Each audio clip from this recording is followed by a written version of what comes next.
talk a bit about the Southern Poverty Law Center. That's a fun topic. Yeah.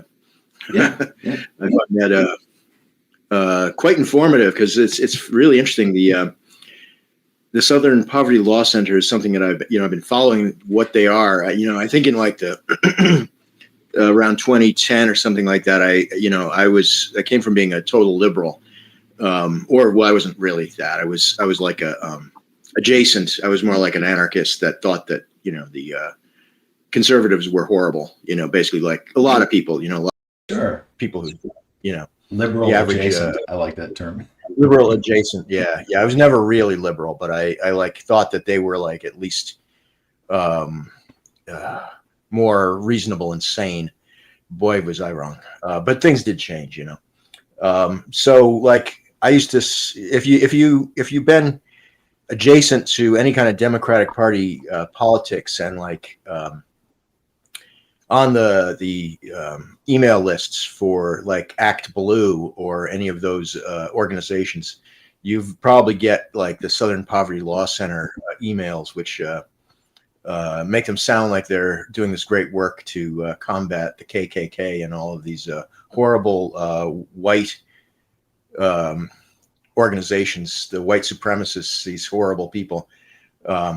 And I mean, it probably around 2010 or something like that, I started to realize that these people were completely full of shit, that they were like really preying upon people's emotions, just like trying to just ramp you up with all this fear about all of these organizations, which questionable if they exist or not. And the other thing was that it brought up was the fact that the FBI has this, like every 6 weeks, basically, they do some sort of sting or operation going back for like, 20, 30 years. They'll like honeypot and entrap somebody. And it used to be mostly the Muslims. They would do a lot of that with young Muslim men.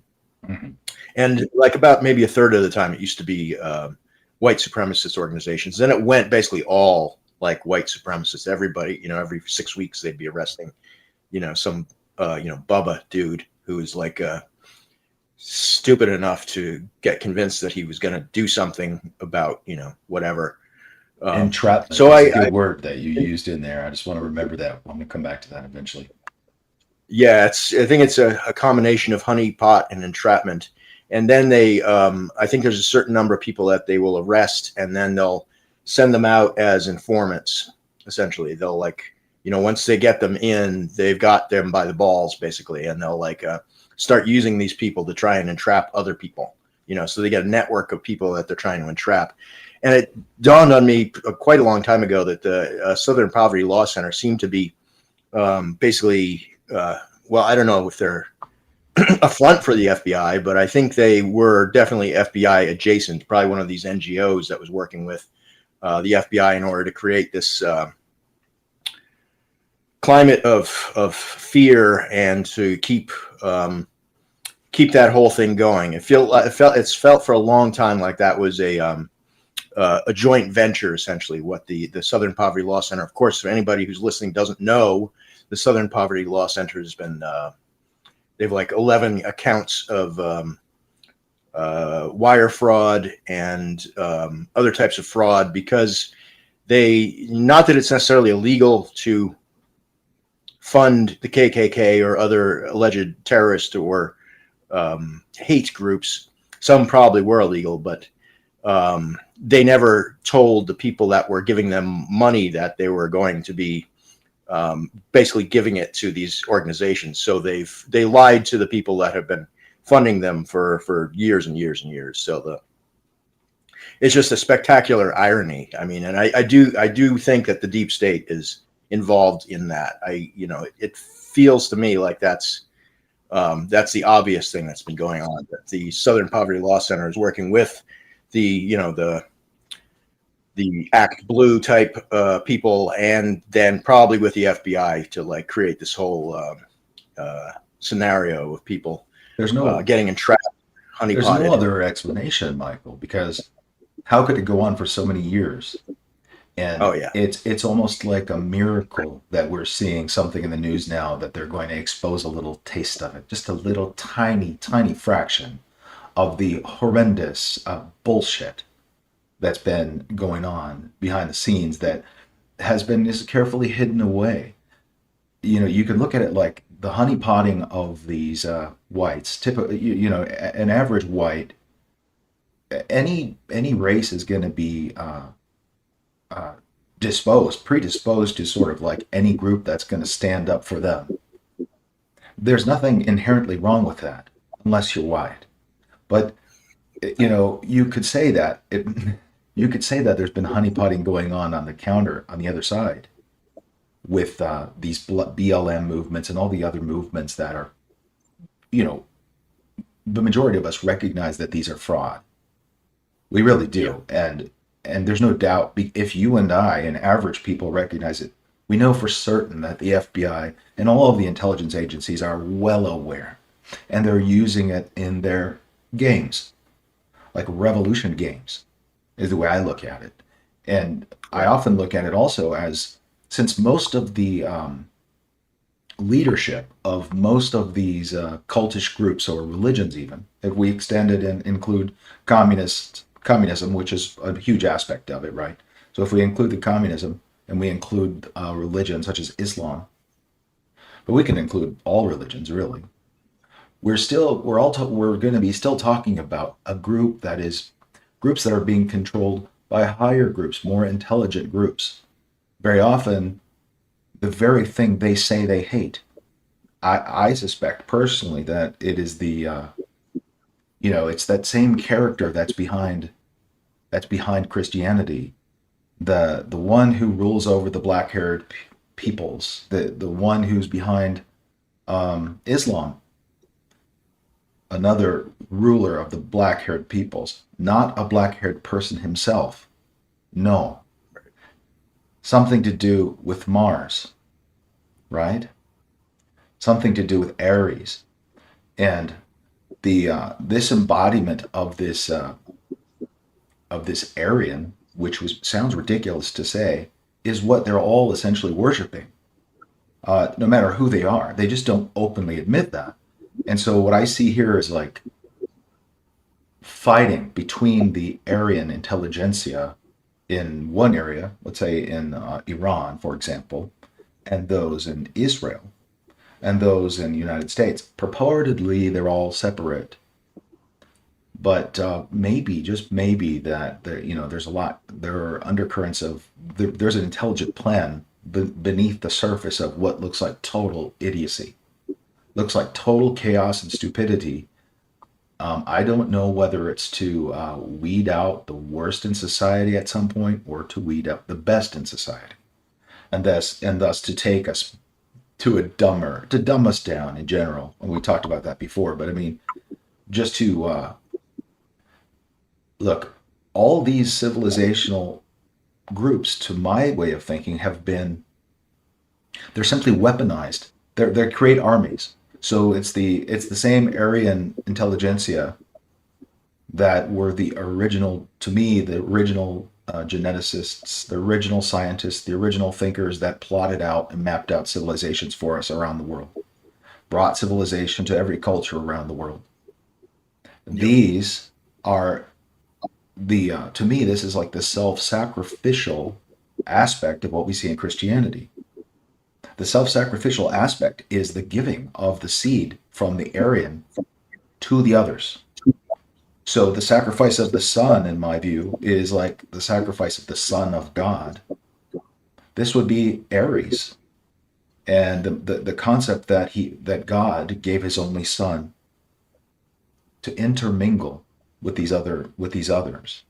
Now, I don't expect you don't have to go along with what I'm saying. I'm just saying that intermingle with all these others, benefiting every race on the planet with part of this Aryan blood. Does that sound crazy, or does that sound like, I mean, obviously we're only allowed to have the point of view, and there's a reason that it's easy to hate white groups wherever they appear, from Nazis to wherever. These are the only ones you can actually openly vilify. You can't openly vilify any other group. Those are the only ones you're allowed. But why are the white intelligentsia behind it, fostering this? I don't think it's organic. I don't think it happens organically, and like these root races, these other races are just like rising up to try to hate the whites. It's almost as though we have a pogrom every so often, and some of these white intelligentsia groups eliminate competition among the higher IQ populations, because those are their real threats. If they can keep a select high IQ population, and the rest are all half that level in their IQ, it's easy to rule and manipulate these people. It's like taking candy from a baby, to be honest. Yeah, definitely. Yeah, the thing interesting in what you're saying is that when I've been working on this piece for a very long time. It's going to be a book very soon. I'm doing the final editing about esoteric masculinity, and like going back to Euripides, he keeps contrasting Ares to Dionysus, like two peas in a pod. They're like, he creates this dialectic between Ares and Dionysus. And while you're talking about the Aryan race, I think he may have been talking about the Aryan race as well. I think that's a code that's in there. And the Dionysian is this, again, this goes back sort of to this L.A. Waddell's version of the Edda with the Esser and the Vanir. With the Esser, where some mythologists, mythographers call the Esser the first tier gods. These are the top gods, and they call the Vanir the second or the third tier. And this is I think this is a mistake. I think they're looking at wrong information to say this. I think it's slightly different. I don't think that's incorrect, but I think the Esser were a top tier. They were the civilizing people, essentially. They were holding on to something going back before whatever the antediluvian type information that civilized the world. I don't think there's any question about that, because it's embedded in the mythologies of, Mexico, down into South America, all over the place. That you find this the mythology of the white race that comes and educates people, essentially, and brings civilization, but also brings other things like makeup was one of them, like women's makeup and war, the tools of war. And then they, I don't know how much they had to even do once they gave people these things in order to cause a great deal of strife. It sort of follows with the things that they were bringing with them. So, I mean, I agree that there's like a, the Aryans are trying to, they have to weed out their competition to a great extent. And I think to one extent or another, I see there's a certain amount of trying to temper their own race with this. I think there's a certain amount of trying to bring people, honeypotting people into these the left wing stuff. It can't entirely be a mistake to try and get people into these debauched, necrotic, downward spiral type of ideologies, and then weed them out. Essentially, take them out of the gene pool.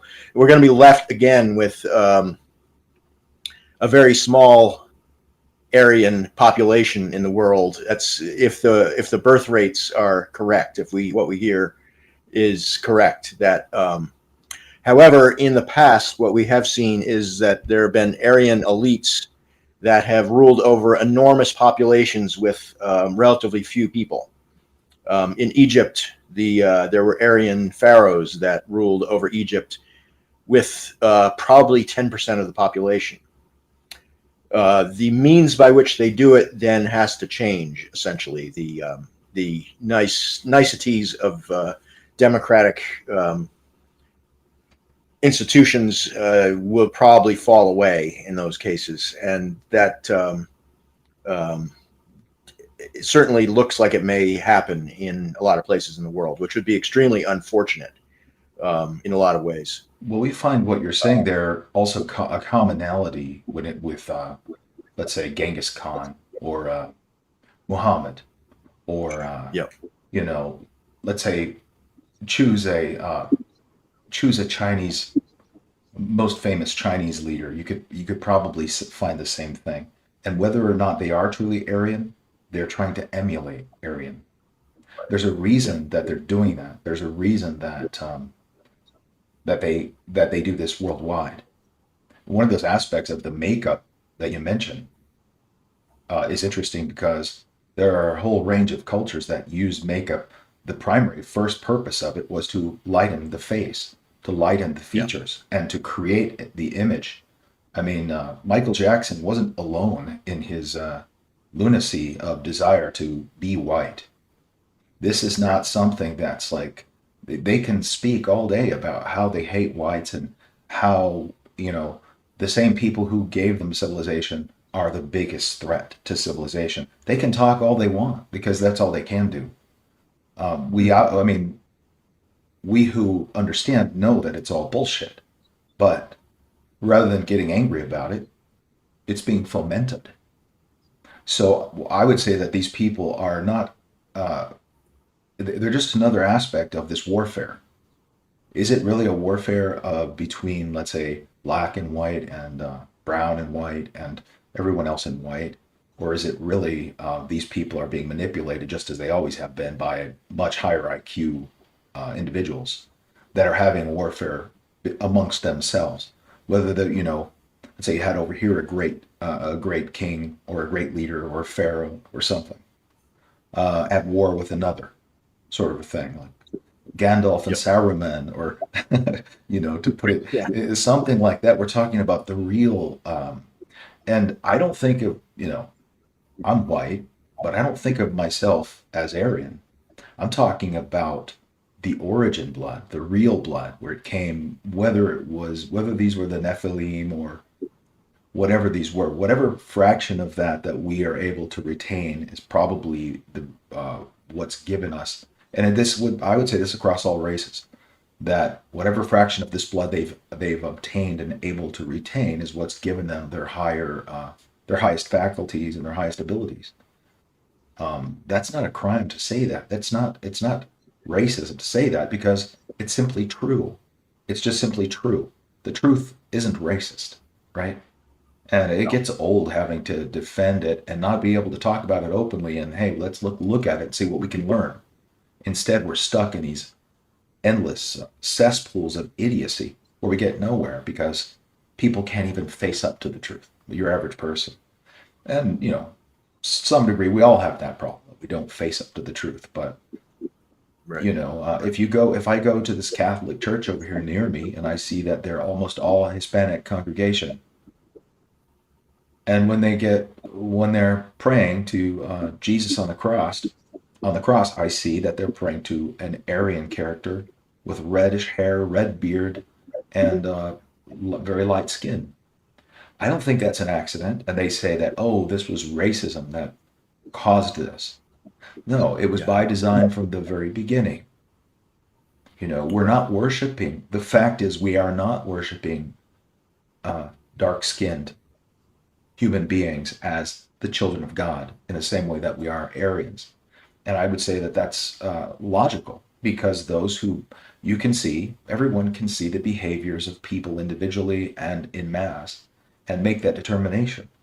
There's no question that the people who have had more of this blood, in my opinion, who've had more of this income of blood by whatever means, they've been able to marry in or they've been able to enter, they've been able to reproduce and have some of this bloodline.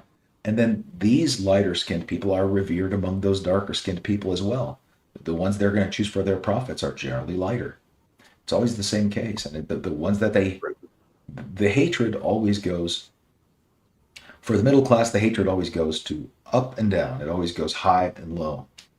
Think of that every time I say hello. I think high, low, because the hatred is being projected toward those at the top and those at the bottom. The middle class is the place that everyone says, "Oh, we're middle class. We prefer to be middle class because you don't get hated as much." That's for sure.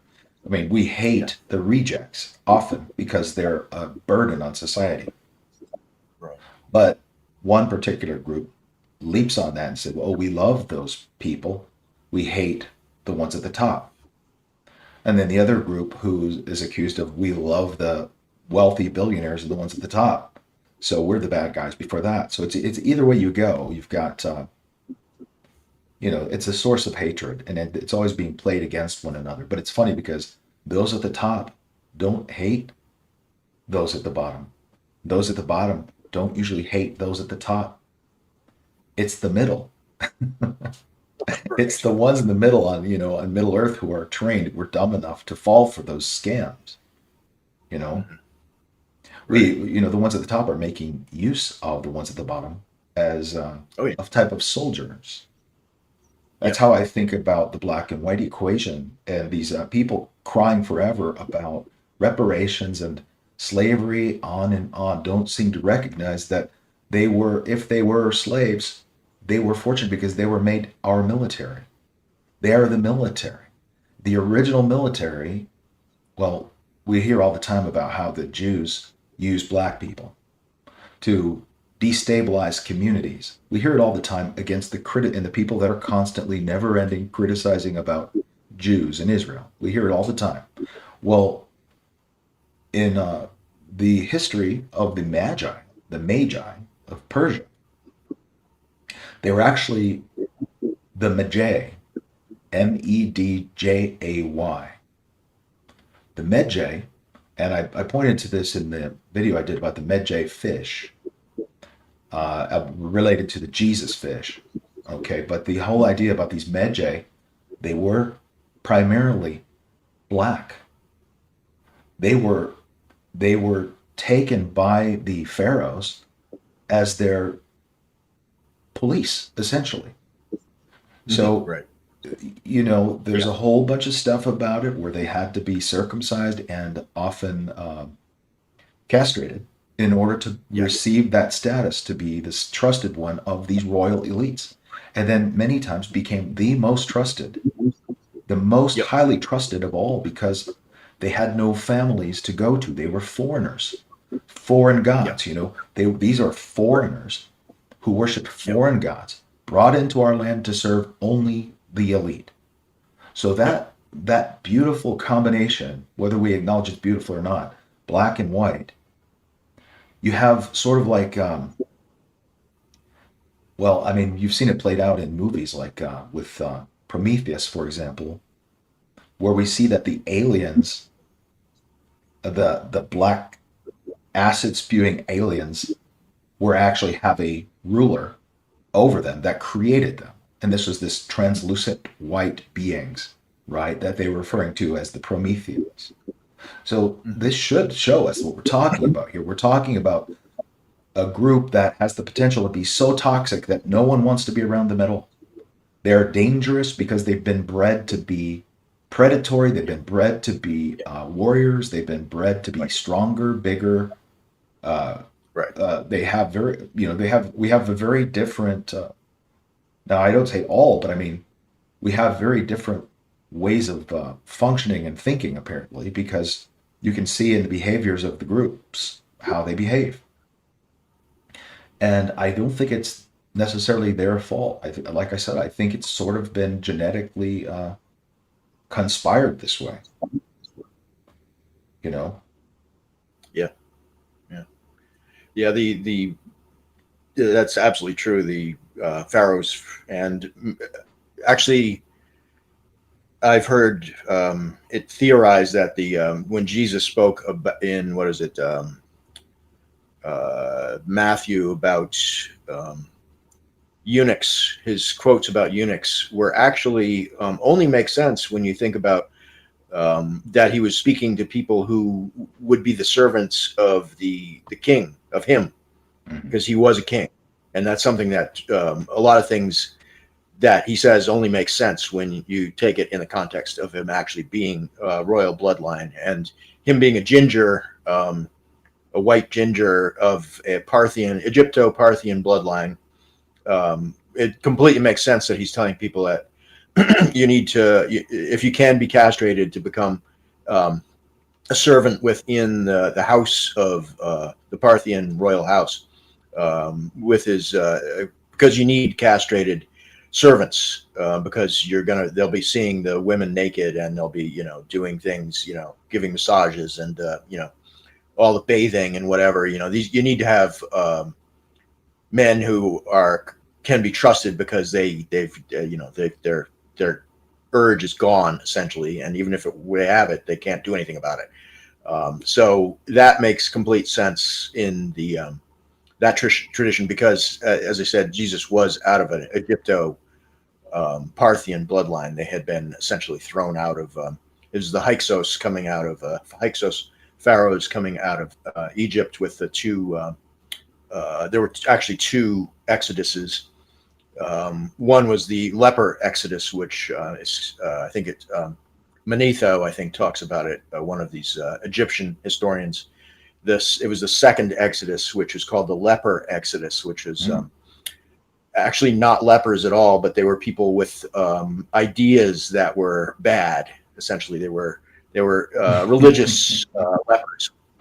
Essentially, the shepherd kings, the people who worshipped the ram and not the bull. The bull being the age of Taurus, the Omonists, which people like Michael Sarian link them back to the Druids, essentially. And the Hyksos had a heretical religion that was championed by Akhenaten, the Atenists. So, and you can read plenty about how these people took Nubian warriors for their palace guard, essentially, and they didn't reproduce. Clearly, the Nubians were not there for anything except for service, essentially, and they did use them as troops to some degree. There's the other model was which is slightly different, was Sparta, which had used the Helots as their shock troops, but their main military was in fact the Spartan men, who a lot of them died, like too many of them died, which was a problem with the whole model. Again, that's basically the model of Islam, was the Spartan model, from what I understand. But then they did, their expansion, their age of expansion ended in like the 16th century or something like that. They didn't really get much past. As soon as they got stopped in Spain, that was pretty much it. They didn't get past Vlad the Impaler either. So they didn't get any further. So they don't really. I don't think in Islam they use. Oh no, they do. I mean, if you look at I don't think they use them as soldiers as much. Like black slaves, they have tons of them, and they're all castrated. Because you'll find no black blood in the Middle East for the most part. Whether they're using them as slaves or not, they're building an army out of darker skinned people.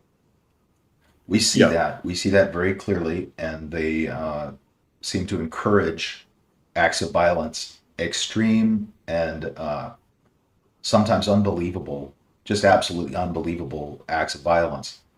And if you ask black people who they're actually afraid of, white people or other blacks, the honest ones are going to tell you that it's other blacks. Yeah, absolutely. The people to be afraid of are the people that have the lowest sense of conscience, right and wrong, and that's just a fact. That's just the way it is. Now, there's plenty of that in the whites as well. There's plenty of that in other races.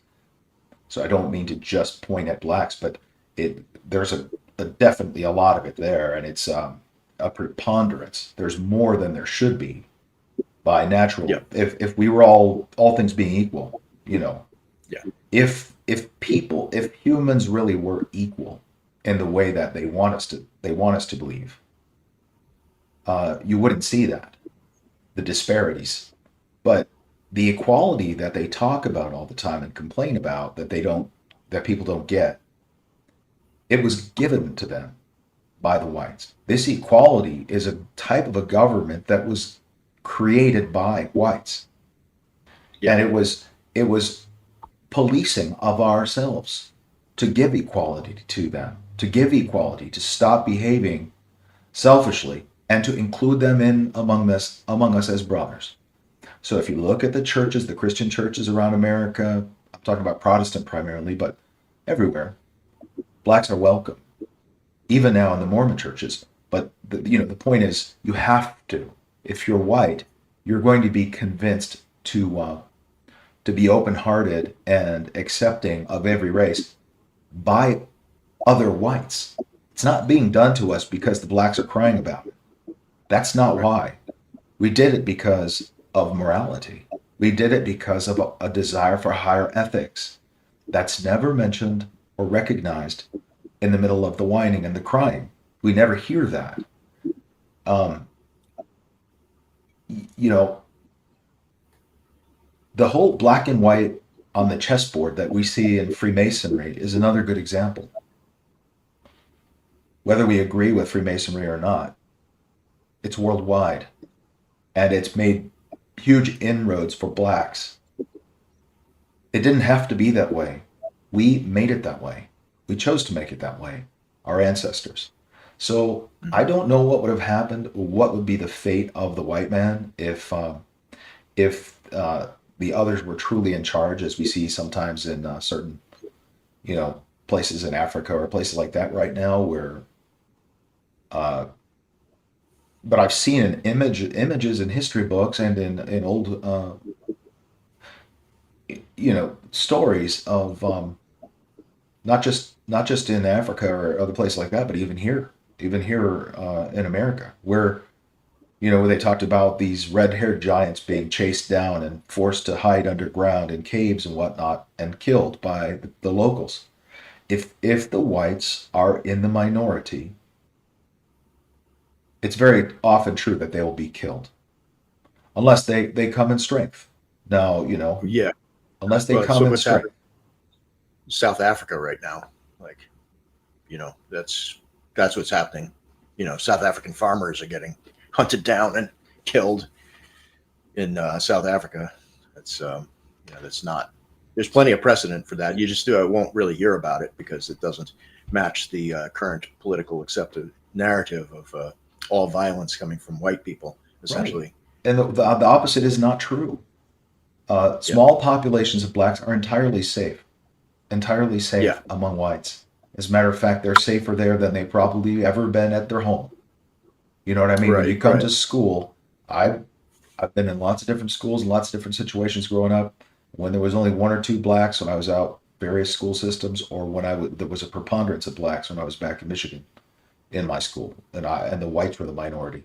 When the whites are the minority, they get invariably bullied, bullied, bullied. When the blacks are the minority, the storyline they tell us is the bullying. Then they show us old movies and examples of the bullying and the racism and all this other stuff, and it never stops. And this is like they've even stamped on it. This is what you have to believe if you want to be an intellectual, and if you want to be part of the educational system, you need to believe this, that the Yep. white race is the brutes and the bullies. That's what they need us to Hmm. believe. But Yeah. then how do you explain the fact that they're safe among us? And it's almost always the case. So Yeah. that was my experience in schools. There'd be one or two black people. Everybody loved them. Nobody, they weren't bullied at all. If somebody bullies, you'll have like 10 other people that will quickly defend. Not Right. so, not so when it's a white people surrounded by blacks, or when I say I'm just talking about any of the darker skinned races. To be honest with you, everyone is different, of course, but um, yeah, I mean, the whole idea of Yeah. cannibalism and the idea of the desire to eat God, that I've seen so many times culturally in various mythologies. I feel like it's that. It's like, yes, why do they show the Aryan Jesus being consumed? We consume the flesh, we consume the blood. This is like the ticket to Right. get that Aryan blood inside of you so that you can Mhm. progress.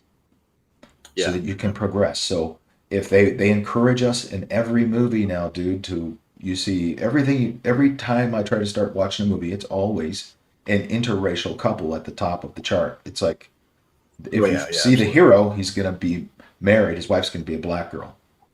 Or, Yep. it's a Yeah. black dude and then his wife is a white girl. So we're talking about the intermingling of the species. It's being sort of Yep. mandated in this way. And I'm not Yeah. saying I'm Yeah. against it. I just want it to be Right. acknowledged with what's happening. It's a gift. It is a giving. Yeah. It is a giving from one side to the other, is my in my estimation. Yeah. So there's an esoteric side to this too, of course, which is just the children of the night, essentially. This goes back. So if you talk about the dying and rising god, we have Dionysus, of course, and who was it who actually would be ripping apart Dionysus? It actually was the women. It was the Maenads who would be, and it was Hera who sent her Titans to shred the baby Zagreus, and it was the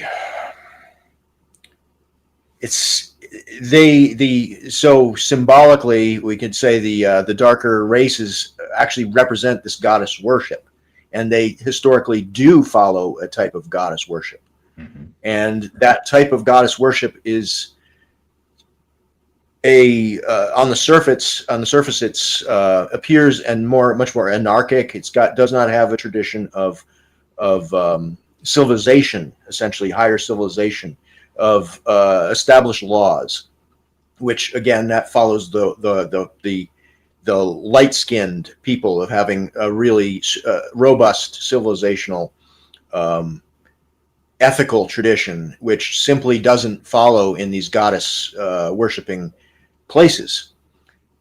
This is something that I have this argument constantly with people who consider themselves to be much more anarchist themselves, but they're white anarchists who assume that everybody else is like them, that everybody else comes from the same place of having a tradition of civilizing forces, of having ethics, which simply do not exist in the same robust fashion. They're not internalized within most of the places that are dominated by people of darker skin. Is that been curated over? That I even get these same people telling me, well, that's because white people of colonialism has kept them in this, and it's our interference in their politics over and over again that makes them like this. And I keep telling these people that that's simply not the case. It's simply not the case. These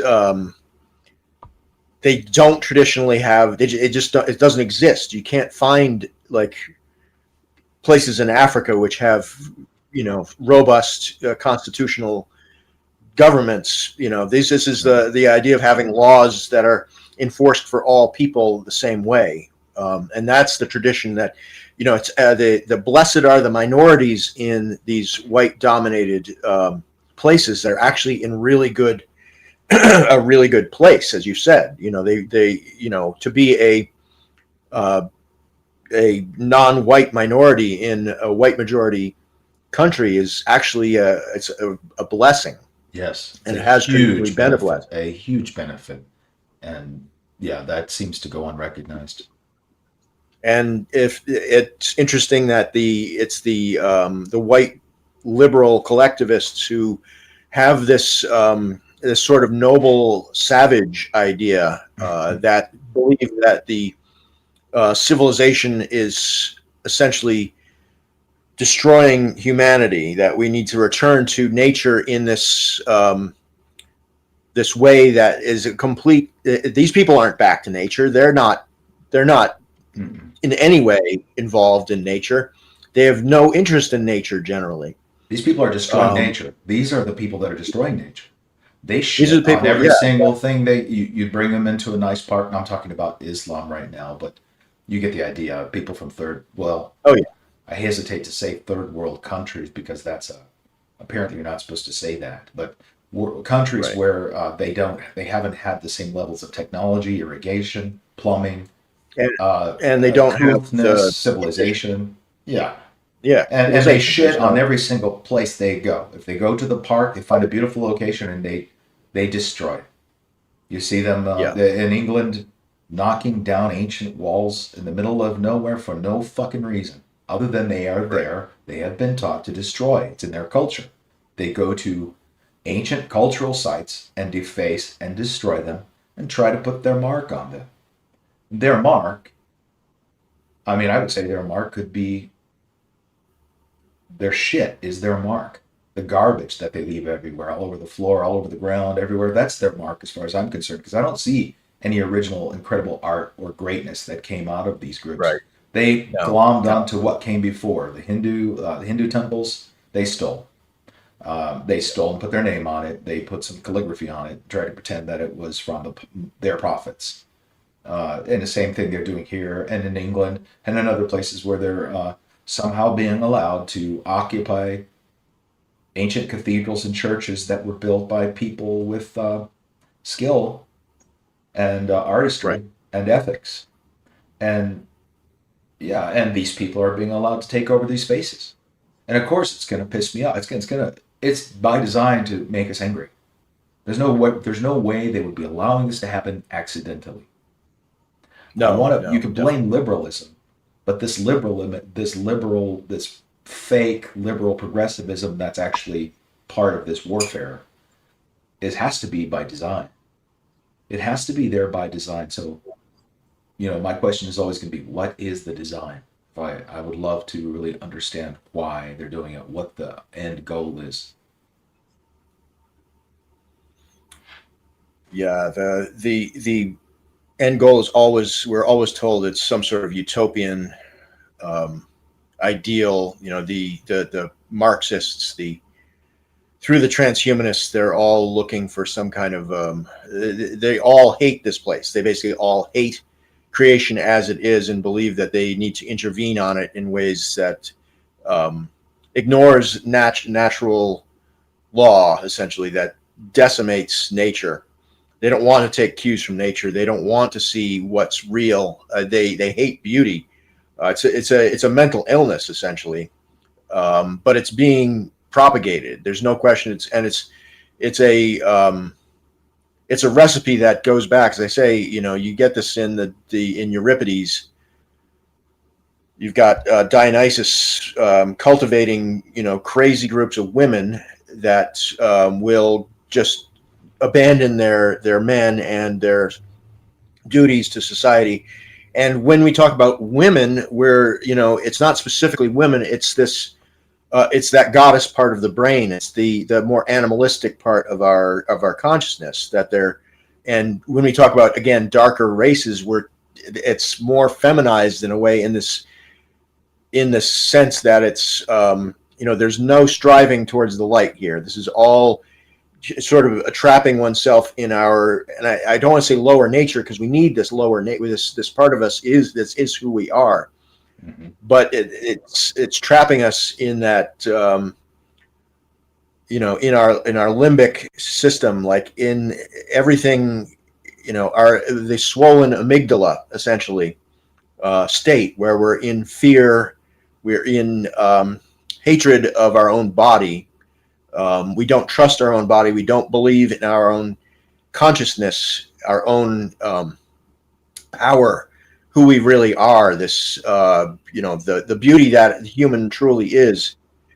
And it would seem as though they're trying to make slave races out of us. That they're trying to make us bring us back into a place of stupidity, dumbed down, physical incapacity. But the problem with that, I mean, you run out of people pretty quickly when you start doing that. You'll make people into useless eaters, as they say. Their people are not functional. If you have no aspiration to build anything in the world or to create something out of this place, you're in an internal state of childhood. This is back to the womb, essentially. People who want to go back in the womb, who hate being out and having to make decisions and hate their own freedom. This is escape from freedom is one of these. This idea. Essentially, you keep going back to the idea like we can't stand being free. We don't want to be free. And it is, again, I agree. It's like this is curated. This is something that's being propagated among people. Yeah, I agree, man. Cultivated and propagated and cultivated. So it's manufactured. It might not be, the idea is that, how these groups that we've been talking about, many of them, the last person they'll ever blame is themselves. They won't look in the mirror and say, "Oh yeah, well, wow, it's my fault. I did this or I made these choices." Okay. Instead, it's always pointing at someone else. And Right. in my Yes. experience, that the least ethical people are always they always cry the loudest. It's a game because you've learned how to manipulate via crying and yelling. If you learn how to manipulate via violence, you also know, just like a dog uses these same tactics, acting aggressive or being aggressive, and then when faced with superior power, immediately, flipping over on its back and showing its balls, and then generally speaking, they let it go. The stronger typically will forgive this. Now it's like there are servants after that. Like you fall in line. Yep. That dog fell in line. Now it can join the pack, sort of an idea. Right. But they get these wild packs, and who's causing it? Why are they fomenting it if they didn't want it to be this way? I would say that they do. This is that's what's desired from somewhere at the top, above our pay grade. And we talk about, we think about it, we observe, and we have these conjectures, and we can talk about it. One of the reasons I never engage in the debates is because anything I say, I'll be considered racist. And there's just no point in engaging with the population. But I'm seeing more and more people are doing it. So it gives me a little bit of, okay, maybe if more and more people are talking about it, maybe we can get through. And maybe some people will stop what they're doing and try to be cooperative, because we are here to cooperate. And like I said, the black and white paradigm for America is integral. And I would say they probably have tried to do the same thing in many of the other European countries, particularly England and America. And why not? Why should we not work together? We help one another and utilize our strengths to benefit a society, to keep it going, and to keep it alive. Or where we're the more reserved and intelligent ones of us, have more sensitivity, more shyness, more all these different things that a lot of times you see among white people. The type of a nerdiness that you see in white people is different than the type of nerdiness you'll see, let's say, in other groups like blacks. It's somewhat different because a lot of times theirs exhibits a different way, right? You see people learning at a very, very early age violence. To be violent is not normative for, at least in my experience, for young children. That you should not have young children automatically being violent toward one another. But we do have it. When we see it among whites, we recognize, wow, this kid needs therapy. There's something wrong with this kid. You have one kid come over for a visit. We're talking like little children, 4 or 5 years old, and one child picks up a toy. Like I remember when I was a kid, a Tonka truck, one of those steel ones they used to have when we were little. Oh yeah. One of these good-sized Tonka trucks. And we had a cousin come over one day, and he picked up the Tonka truck while I was showing him around my room and whatnot, toys. And while I was showing him something, he just picked it up and smashed me on the head with it. I had to go to the hospital. There was no reason or rhyme to it. Turned out this kid was abused in his home. Yeah, This yeah, kid came from a terrible situation where his parents were doing awful things, and this is we could recognize that something wrong was wrong with this boy, but you see it in other cultures like it's normative, and even sometimes I see videos where they're teaching the children to be violent, like teaching nonviolent children. I see that in the Muslims training their children. Islam is teaching little children who should be taught love and kindness and things like that. Like we're trying to teach ours, hmm, and instead they're militarizing them at the earliest age possible to fight against whitey, right, so that they'll never be right. able to be good employees. They'll never be able to get along with anyone. They'll never be able to have a happy life. They will automatically become dependents of the state and have to be carried because they can't function because they're fucked in the head from what their parents did. And this is Yep. being allowed. The fact that it's being allowed and celebrated is, isn't it preposterous? Yeah, yeah, yeah. I mean, Islam, as I said, is an inverted goddess cult. It's all of these things, the curating and cultivating these really a it's like deifying the lowest common denominator amongst males. You know, this lunar male, the male who's operates entirely uh, in a. There's two types of. I mean, selfishness. You know, to use the word selfishness to be concerned with one's self first is an extremely important thing because when you're like projecting out to other people and putting other people first, that gets you towards something towards collectivism where you have to put your own interest first. If you prioritize others, you know, you wind up selling yourself out, and that's one of the things about Christianity that's a major problem. Why we can't turn to Christianity to try and save us from this because it will it will give us away. It's self-sacrificing Mm-hmm. over and over again. So if there's anything that we need to learn at people of European heritage need to learn at this point is to stop fricking sacrificing themselves and stop falling on the sword. And the thing is, can we do that without going down to the level of where Islam is? And because if we do that, if we're just gonna play that game where we're whacking them on the head, or but that just isn't in the character of European people generally to be doing that, to fight back in that sort of way. I mean, that's also has been cultivated through Christianity, and also through the leftism, the all of the collectivism has been teaching multiculturalism, which means the negation of one's own culture. That's all multiculturalism means is to that you have no culture. Everybody else has culture. You don't have culture. Your culture is worth nothing, and you need to bring in everybody else's culture because yours is invalid. And you find this in occult. Um, a lot of people who think of themselves as highly advanced occult people will say that the Western mind has got brain damage or something, that because we don't have this animism, we don't see the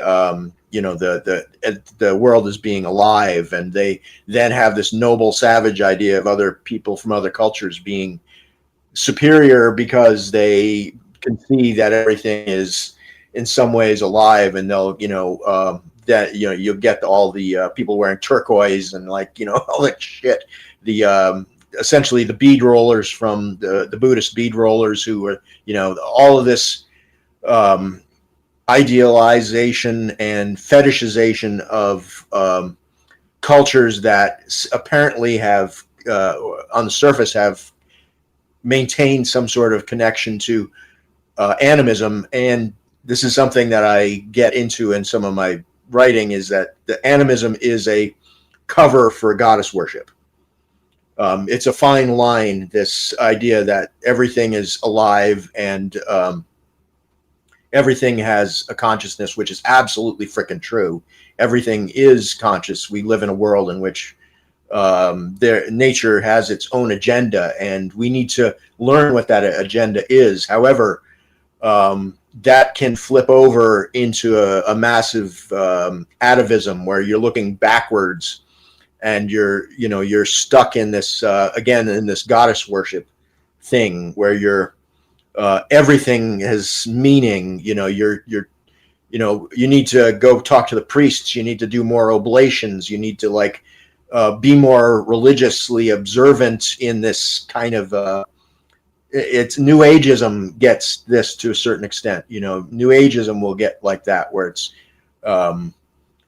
crystals and tarot and all this shit that it has a good essence to it. There's truth in it, but it's an affectation, and a lot of it's put forward by guilty white people, and a lot of the same liberals who bring in things like polyamory, which again is like goddess worship shit, like the degradation of the male part of child rearing. This whole idea that it takes a village to raise a child. Well, yes, it does if you have no male. If you have no nuclear family, and I hate that term, but if you don't have a male in a child's life, you can pass the kid around to a bunch of other women who don't have men in their lives, and then you can run cover for each other while you all get rid of your men, which is what which has been again, that's cultivated in the black communities in America. The liberals have been incentivizing black women to get rid of their men, and clearly they're blocking men in every way possible to through DEI and all these other ways in which you can, if you want to get a grant as a female business owner, it's pretty freaking easy. Try and do that as a male, you can't do it. Essentially it's like forcing the males out of the legitimate economy. So you're as a male, you have to, what I do, which is I do work with a carpenter occasionally, and I can't work for a freaking HR department because I will lose my mind. I cannot be I already went through kindergarten. That was years ago. I don't need to go back to kindergarten if I try and work in a corporation. It's simply, I can't do it. And there's a lot of males that are like that, that they have basically feminized the society, and that, again, equal opportunity, or you have a certain quota of people of color and women, and then all of a sudden, you create a culture in which it's completely unacceptable for any self-respect. Let me just say, they've artificially manipulated society so that they could place a monopoly of the rewards on these bad behaviors, what we would consider bad behaviors, which is sort of like the matriarchal system, a model where the reward for the man is to leave the woman and to abandon his kids, because then he doesn't have to pay. And the reward for her, she can get paid by the government, and everybody's going to pay. So the village that's going to raise the children of all these immigrants and of all these people that are on the dole, that's us. We're the village. We're the ones raising their children, but we have no say, or we cannot affect what they're learning. The state is going to decide what they're going to learn, and they're teaching them bad things. They're teaching them shit. They're teaching them horrible shit. And then the families that are doing it are also teaching them horrible shit. And this is being encouraged from somewhere at the top. This is being set up. It's a big setup. So instead of rewarding the black families that stay together, no, they lose money if they stay together. So this gives the man license to go out and do something else. Go be a pimp. Go be a drug dealer. All the things that go with matriarchy, ultimately, with goddess worship and this sex worship. Mafias and cartels are always built around gathering places like strip clubs, and these are, you see that in old mafia movies. Like if you watch mafia movies, they're always getting together by these locations, and that's true. That's a truism in Latin America, and I assume it's here too. Wherever you find these kind of locations, you're going to find the drugs. You're going to find the illegal activities going on, and they always want to control the woman. They always want to Oh, yeah. control the prostitutes. Yep. And this is their power. This is how they hold power. Right. And it's the same with the This is magi. It's the same with the mullahs over in these countries where they pretend that they're patriarchy, but really many of them are taking women on the side and prostituting them, pimping them out on the side, and it's a common practice in many of these countries. And Oh, yeah. they're making their money off of prostituting women. They keep them covered. The only way these women can even get a chance to socialize and have sex, which is a normal part of people's desires, Right. of course. The Well, only way yeah, they can do it is under the authority of these fucking criminals. So it's the right. same deal. If you were over here and you want to have you find a girl that's under the control of a cartel in Mexico or here in a strip club or somewhere else, you fall for some girl. Well, there's somebody telling her what she can and can't do. There's Oh, yeah. somebody controlling that, and Yeah. they'll no doubt they'll take you for what they can get from you. But she's not That's allowed to fall in love, and that is something that I encountered. These girls are taught you're not allowed to fall in love.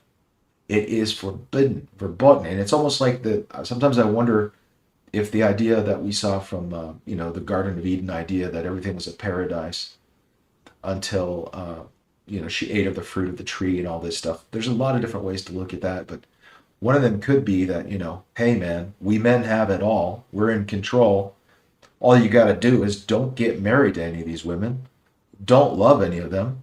Keep on harvesting the children. We make prostitutes and slaves out of them as well. And mhm. no feelings, no connection. Men are free. This is paradise.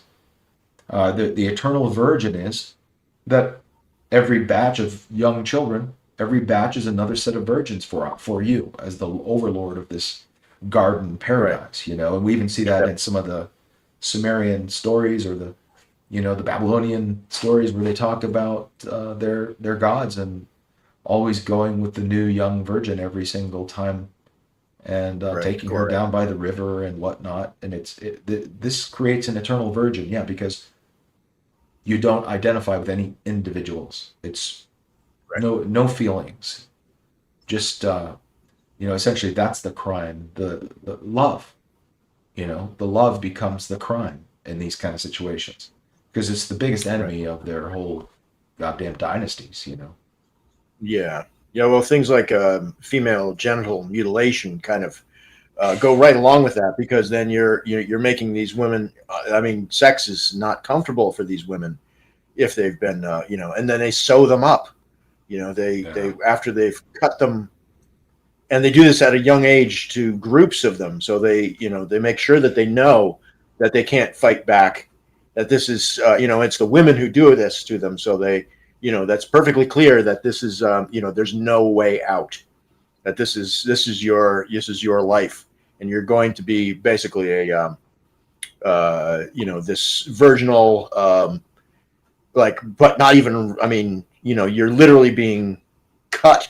You're being sewed up. This is absolutely just the most horrific shit you can imagine. And it's going on in the United States all over the place, especially in obviously in Somali communities and North African, Middle Eastern people are doing it all over the United States. It's something like 90% in some places of the women are mutilated. So this, what you're describing, like the endemic criminality of this whole thing, like you, they need to create like a cultivate an underworld of people who are outside of their beliefs, because otherwise there's no new people to like prey upon. Essentially, you have to, you got to have people who are not of the faith in order to keep like bringing them in and then pimping them out, because you can't use the ones that you've got because they're literally like you've disabled them, essentially sexually disabled these women. They're no longer capable of normal sex, essentially. So you need to have like a population of women to like what's happened in England, essentially, of like the bringing, and like it's mind-boggling what's happened in England, like the Well, way they've. they don't have the right to bear arms in the way that we do. And Yeah, some of these other cultures too. Mexico is a similar deal to where the cartels right. can run rampant because people can't be armed. America is just a little bit more dangerous than some of these other places because there's a lot of us that Yeah, are armed and we will shoot, and people know yeah, that, and that creates a bit of fear in the enemy, and right. just this leverage. America is known for leveraging threat very well, and Americans Yeah, have learned yeah. this. It's a Or, part of the way that we operate from the top down. We can't let anyone yep. take that away from us because No, it's no, all it's we beautiful. have, really. It's all we really have. Yeah, Otherwise, we'll be run over the same way that England and right. Sweden and these other locations are being. And Yeah, yep. you'll be taking over our houses next. They take over all the churches, take over all this public assembly spaces, take over the Oh parks, yeah, take over yep. everything. And next thing white people shouldn't deserve to live inside of a house. We're going to take Right. it, attitude. Yeah, yeah, yeah.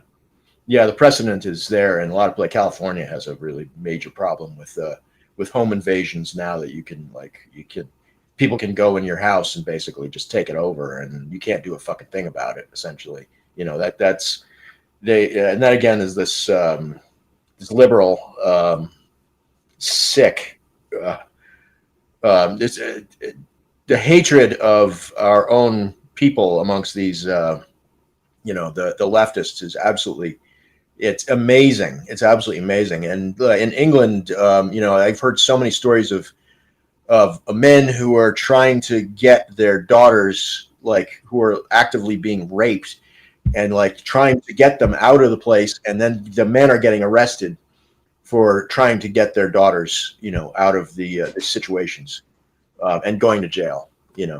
This is That's a exactly. terrifying. That's terrifying. And when you consider that the Muslims are taking over all the prisons as well, because they're being Oh yeah, so many of them are criminals that they're filling up the jails and prisons. So yeah, it's historically been a fact that those who control crime on the inside of the prison are controlling cartels outside of the prison. So right, your right, traditional old world mafias and cartels are gradually being overtaken by these newcomers. right, What does that right, mean right. for us? What does that mean for you and I? I can tell you that, in my very brief incarceration that I experienced, it was a big deal for me because I had never experienced anything like that before. But I was protected by Christians, so that goes a long way toward why I have a soft spot for Christianity. Not to mention my family history and everything like that. I Mhm. recognize the failure of Christianity, but I also Sure. see the Aryan. I also see the Aryan Christ. So Hmm. I can see through a lot of the bullshit that Right. goes with it and recognize that we're actually talking about Aries. We're talking about astrology. I don't even believe any of the stories. I don't think about them as real. I think of them all as analogies and examples of some way of trying to teach something. There's truth. There's some truths in there, and there's some important good things in there. But at the same time, they ask us to bleed. They're asking us to give, give, give, give, give eternally. Right. And you have these Right. other groups that will take eternally. Yep. They won't even be grateful. Oh no. No. They're No. No. so No. they're No. so low IQ that they don't even recognize the gift they've been given. And I see that Right. all the time. This is not unique. This is a normal process. You give, they take, they hate you for Right. it. Well, that's You especially can't Islam. win. They would take everything that you give them, and then if you don't give it to them one day, kill you, stab They'll you in the kill you. back. Yeah. Yeah. So you can't win that type of situation. You can give your life's blood, and it will be nothing Right. to them. So Yeah. that's Yes. the biggest flaw of Christianity is they're setting us up to be sheep. Which Aries? Yeah. What's the side of Aries? That's the sheep, the feminine side, right? Isn't that the like Aries is martial, right? Yeah. Of course. So I mean, the whole idea that I don't know, the idea that we would be told that you're going to be the bride of Christ, seems to indicate that they're talking about feminizing feminizing the group, their religion, so that you're softened up and Right. you're the giver, you're the servant to this Yeah. to the dominant god, male, sort of a situation. Yeah. So the thing that I appreciate the most, Christianity preserved everything in Christianity was there before. Nothing about it was new. Not anything about it was new. So when I criticize Christianity, I mostly am criticizing the fact that it took away a duality that was extremely important, and it universalized everything Mm-hmm. to a universal God who's just good versus a pantheon of gods who represent a wide swath of human archetypal presentation, essentially different parts of humanity. Mm-hmm. And what Christianity did, which was extremely ingenious, was it took the mystery cult and it basically made the mystery cult it mainstreamed it, essentially. It took it away from women. The mystery cult was as much as I criticize the mystery cult, the loss of the mystery cult as a feminine artifact, something that was being essentially guarded by Dionysus, was something that was necessary for the generative duality of humanity. And the Christianity essentially androgenized this whole thing. It brought it into a single space where your mystery cult actually was taken over by male perverted priests, essentially. And the whole, I mean, and it was institutionally perverted. It wasn't, and it cultivated that male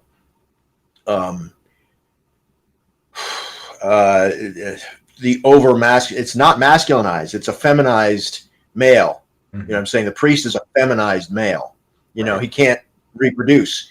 He's basically a castrate. He's basically a it's male in name only. No masculinity about it. And the Dionysian archetype prior to that was a much more it was in many ways worse because it when you universalize everything, it did it had to mainstream some more of the it brought everything together in a certain way under one roof, which did sort of have a positive effect, but it was still repressing this goddess energy that needs to be separate and was separate, and it would occasionally get out of control where it would, as I said, like through the Bacchae, through Dionysian rituals, you get people that become too invested in that, and they, it's a degenerate, everything we just talked about, all of the criminality, underworld, the limbic, the swollen amygdala, a lot of drugs, frenzy, all this stuff. But people could put that in its place too, because there was the world of the Apollonian, so to speak, of the solar, where you have your state religion. So you have your state religion and your goddess worship separate, essentially, two separate things. Christianity merged the two, which is why you get zodiacs in the churches up until like the 12th century, because it was a symbol of this goddess worship. It had basically mainstreamed it, and then eventually just people forgot what the hell it meant even. And then you get more of the, witch hunts and all that stuff where, they just crack down on that. While at the same time, the worship of Bacchus was going on with people like Ficino, Marsilio Ficino, within the church, basically. So they still had like that, but it was occulted within the church, essentially, within intelligentsia. So Christianity really, when you have that, they took the vegetative part of the whole thing. Dionysus was literally the growing of the trees and everything popping up out of the ground. So there's that part became occulted. There was no worship of nature anymore, because that was literally what Dionysus was. And any critique of Dionysus, you have to understand that you're also dealing with just what happens every year. You can't criminalize that. It simply is what happens. It's when you try and bridge that gap between, and then you get the venoms and the mushrooms and all these strange, elevation of these entheogens, essentially, and then that became hidden. So we have all this weird, like symbolism of shit that we don't do anymore, which is, that this using snake venom to become, have near-death experiences and all that went into mystery cults. All that's become forgotten. We don't even freaking know about that anymore, but it's sitting there under the surface. So some of these guys that do focus on the mystery cults and talk endlessly about the drugs aspect and the, all these secrets and those aspects of it and sexual aspects that go with that, they don't talk about or acknowledge the significance of the zodiac. So I find it ironic that you get these groups that are trying to speak for the mystery cults that don't recognize the relevance of the zodiac when it's the goddamn center point of the whole thing. Yeah. It is central. Yeah, right. The cave itself, the cave of mystery, the center of the wheel, essentially. And, the stars that are involved,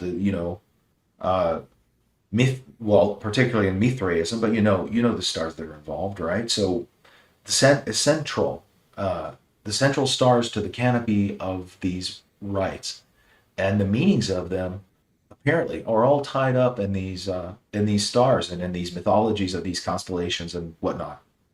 And so when we see those guys, like you said, creating feminized priests, it seems to me exactly what I saw when I studied the Magi, when I studied Mithraism. The entire process is essentially like castrum pollux are militarizing young men. And what they're doing is they're either castrating or they're doing that, giving them the snip, which is the same. I mean, it's a partial castration, even in the foreskin. And it's saying, you are a soldier now. You belong to this army, your little soldier represents you. Most of the hats worn by the military are all representing phallic. They really are, essentially, going back through history. Yep. They're thought to be phallic caps. Yep. Yep. Yeah, the Phrygian cap. Yeah. That's also goes back to the mushroom, the cap of the mushroom and all that. That whole connection. So that's right. Yeah, and that's part of the mystery, right? The mushroom head, the mushroom cap. The mushroom cap. Yeah, exactly. Yep. Yeah. The way it all comes back to this is, it's fascinating, and it's also really just so extraordinarily sad that it's come so far away from where, that we don't even know where all this stuff comes from. And as I said, like when we talk about we've lost the fact that these, the people from the third world countries, again, they're in that goddess religion still, and we have that noble savage idea that these people know something we don't. When it's like we forgot that we went through all this already, and we kind of moved away from it because it wasn't really working for us, and it took a very long time to get to that point, and we've gotten. It's like an age of maturation, but we've forgotten, and we're longing for childhood again, when we don't seem to remember that childhood wasn't that great, essentially. And it was the kids coming up and bashing us on the head with the Tonka truck. We want to go back to that because everything's equal. We want to have equality. We want to have equity, or whatever the fuck they're trying to sell to us. That doesn't work. It doesn't work. And if you want to regress into this atavistic type thing where you're looking to cultures that are so problematic. I mean, even if these people were looking, they'll go through all the statistics that most of them, which they make up, about how bad Western society is, and how, how much violence, and it's all white men that are doing it, which is, they make the shit up for the most part, and Speaking they of also make.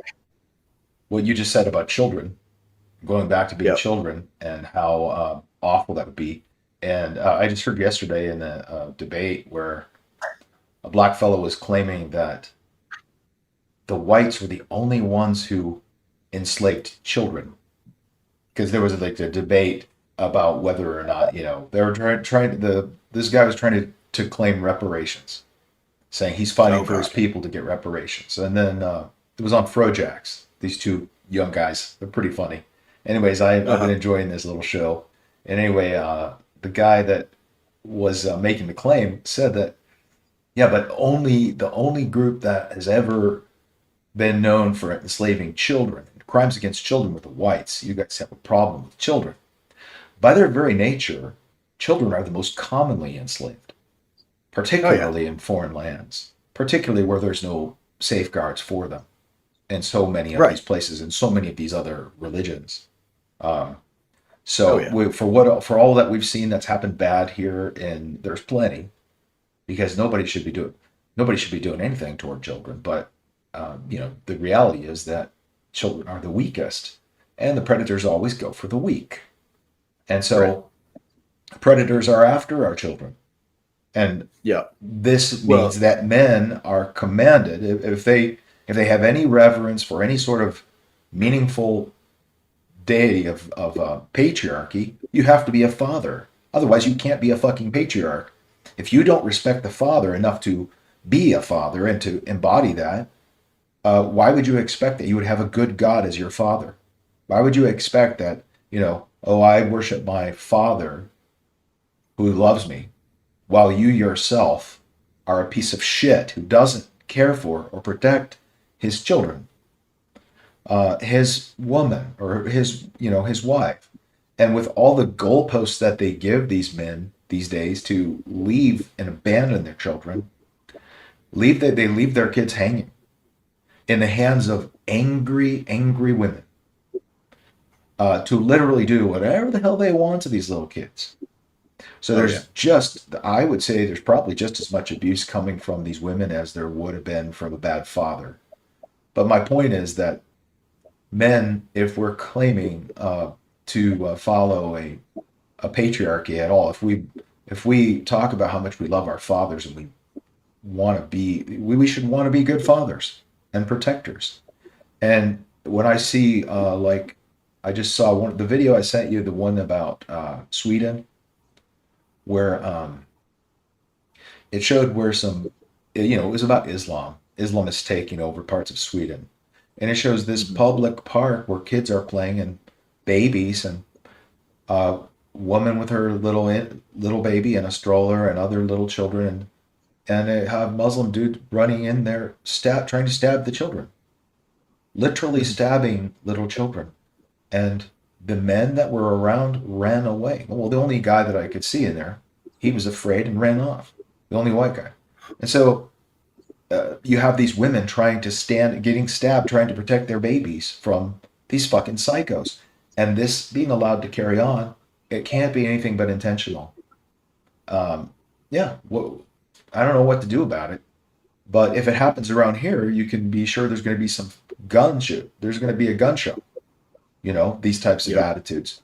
Because I don't know. I mean, what are we left to do? We have to defend our own. Right. Right. We have to. Yeah. Well, they go after women with advertising, with feminism. All of the ways in which women are cultivated to hate men and to break up families. That has been clearly curated through media and through ideology, obviously. So you get a lot less men around to defend anybody if your women hate them, if they hate their men, Well, we have good they women too want. here. We have good women here, and they're armed. Yeah, we do. Yeah. So, yeah, let that be a message that goes out to all these scumbags out there.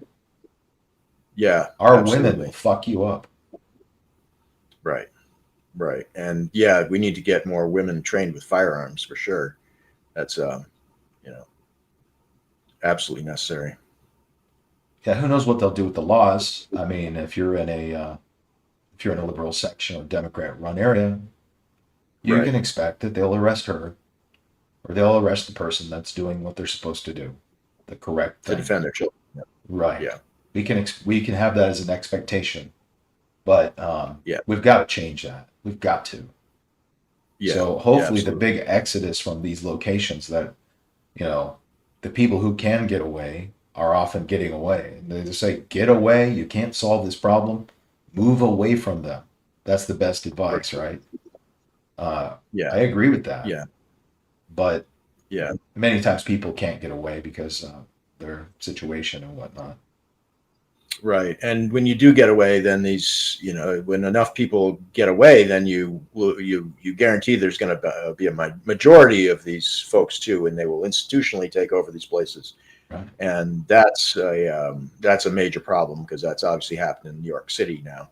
Yeah. We've got Donnie, and that's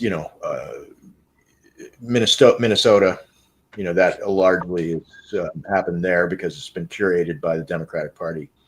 As long as we have the Democratic Party doing what it is doing at the level it's doing it without, without accountability, we're in big trouble. They really, we need more things like this. I really hope this Southern Poverty Law Center thing becomes a major scandal that it is recognized by more people as what it really is. It's absolute grift. It's absolutely people profiting off of, off of vilifying white males essentially, and just causing absolute destruction of our, the fabric of society through this, literally funding groups that would not exist hardly if it weren't for these people making this happen. This is absolutely, Yeah. Well, you know as well as I do that they won't report on it on their side. They will no, they won't. obfuscate it from their own idiot, uh, their Yeah, own they'll make it idiot sound like group of law. psychophants that emphasis on the these infantilized psychophants that follow along on every word and follow their instructions to the letter. These people, yeah, I Well, mean, they're gonna. they're right in there with the Islam. I don't know how they manage this. The mental flip Yeah, flop it takes to end up in that position, dude. It's unbelievable. it's the Red Green Alliance. It's the same thing. It's what happened in Iran. That's what allowed Iran to be taken over, because the leftists all thought they were going to manipulate the mullahs and the Islam. Once they ganged up with they made an alliance, and then once they agreed on who was going to be in charge, all of the leftists got killed. All of them, they got purged. The Dude, Islamists killed them all. you should shout that from the rooftops. I've never even heard that before. Oh no, that's exactly what happened. Nobody knows that, but that's what happened in Iran. Was the leftists made an agreement with the mullahs and Islam, and they pulled it off. They won, and then they literally were all killed. This is the Nazis made the same. Like they were making tons of alliances with the Turks. These totalitarian organizations look at Islam as being a absolute model. Mm-hmm. It's the best of all worlds, and they don't understand. You can't use these people for your purposes. They will not be used because they don't care if they die.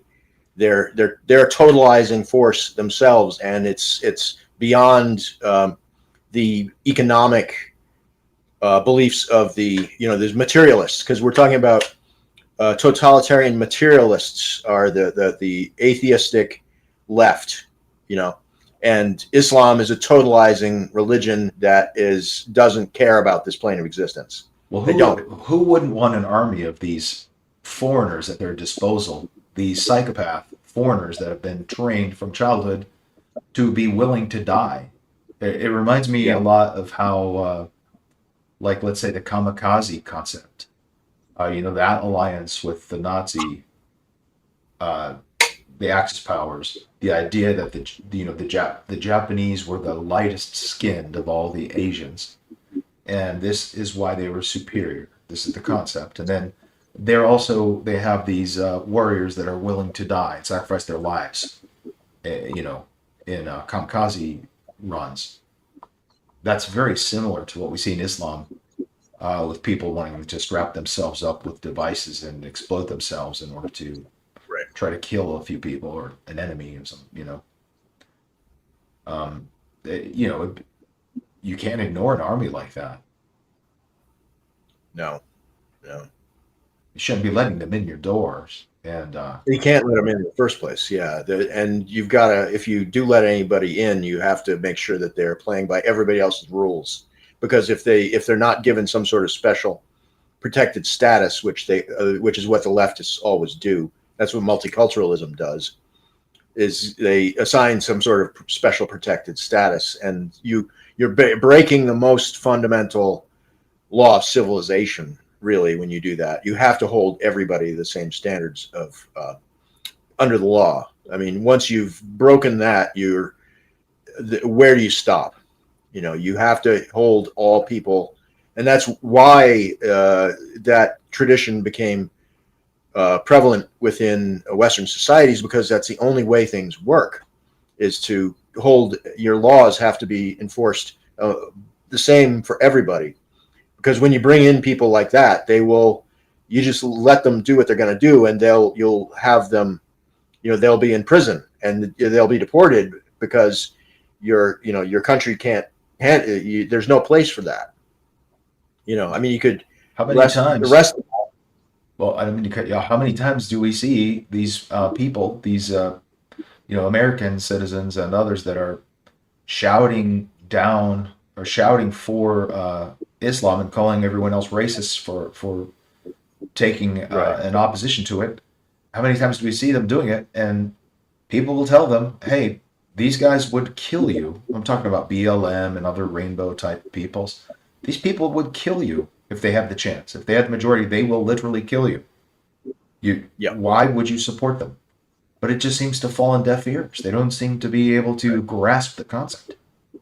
Yeah, that's again a lot of these black-pilled, like white anarchists on the right, who consider themselves on the right, like they think everybody's equal and everybody just wants to get along, and they don't seem to realize that these people are. When you have a religion in your midst that is, you don't need a lot of religious people. When you've got a religion like that that's shoved down people's throats from an early age, to know that these people, even if you have people who are like that, who just want to get along, they will never, ever stand in the way of the crazies. The fundamentalists, they will never get in their way, because they were the ones who, have mutilated them as children. And they've been taught from a small, the youngest age, that this is God's will. These people are doing God's will. They'll never try and stop them. They'll never even say when those people are doing horrific things. Just as, there's no outrage in the Islamic world over the rape gangs. Will you ever hear anybody from these countries in any way calling those people out, the Pakistanis, or you'll never hear them, because it's their lockstep. They're 100% lockstep with their religion, even if they are not, they consider themselves to be peace loving, but Islam is the religion of peace, of course. So they'll never get in the way. They'll never ever try and stop it. That's their method of waging war, right? This is their part of their dogs of aggression that they utilize. They can say that's wrong if they do say, in a debate or something, you'll have some that will say, oh yes, well, we don't agree with that because it's not exactly our faith. That is not a good example of Islam, because Islam is a religion of peace, and yet they walk, they walk side by side. So Right. it's clear that they're disingenuous, and our entire conversation with them is almost futile because it's essentially their presence is an act of war. There's no other reason for them to Right. be here. No, there's not. No, I mean, they would, if we were to try to emigrate to those countries, we would be going there completely as serfs. We would have to accept serfdom if we were to be walking into any Islamic country. We would be paying higher taxes. We would be expected to not be able to, we would never be able to bear arms. We can't be in the military. We pay higher tax rates.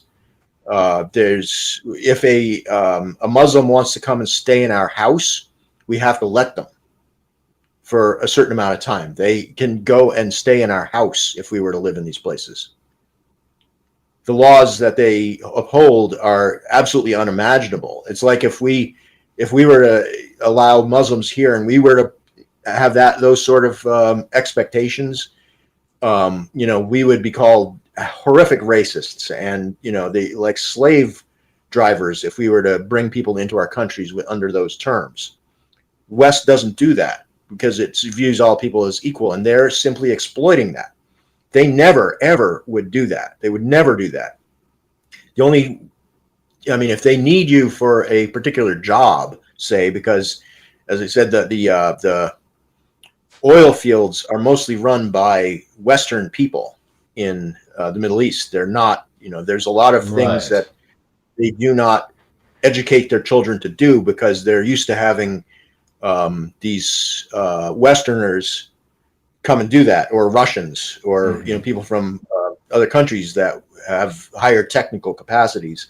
They just don't ever expect, they're at the same time lord over people, and they're lazy as fuck. They don't do anything to educate themselves because they don't have to. They feel like they're superior due to their religion, that there's no need to actually educate oneself.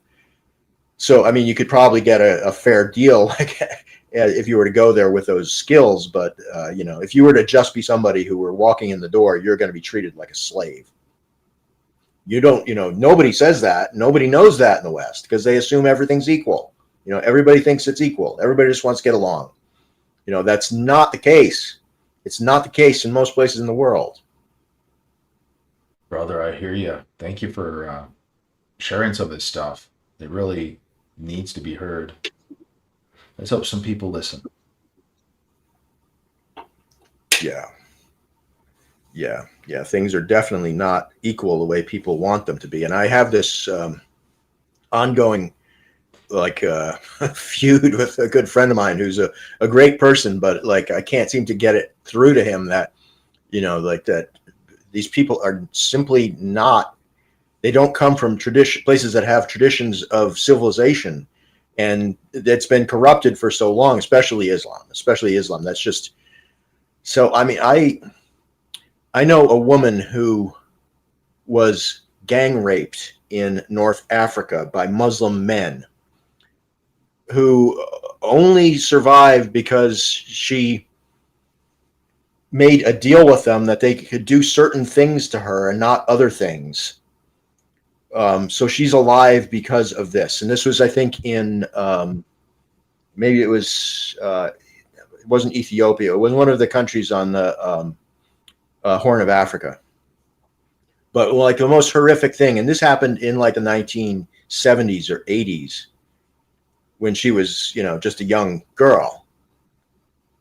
And people don't understand how prevalent this shit is, that if you were a woman in the wrong place at the wrong time in these countries, you do not, you'd probably prefer to be dead, than what these men will do to you. It's absolutely fucking horrifying. And they act like a freaking herd. This is, again, it's like lunar males who have no sense of they've never been in a real family situation where the women are equal to them. There's always been the separation. They've been raised feeling like they're superior, and they don't protect their own women because the women are locked down. Essentially, there's no freedom. So the men they have no consciousness of, they're basically psychopathic around women, just absolutely insane. Well, And it's like a freaking herd. our Christianity was thought to be, I would have thought it would be something that would sort of like give some sense of power toward our culture, Christian culture. I mean, we were once crusaders, right? Didn't we go and fight in the Holy Land in order to secure these temples and some of these things that are being taken advantage of, the wealth of the Vatican and others?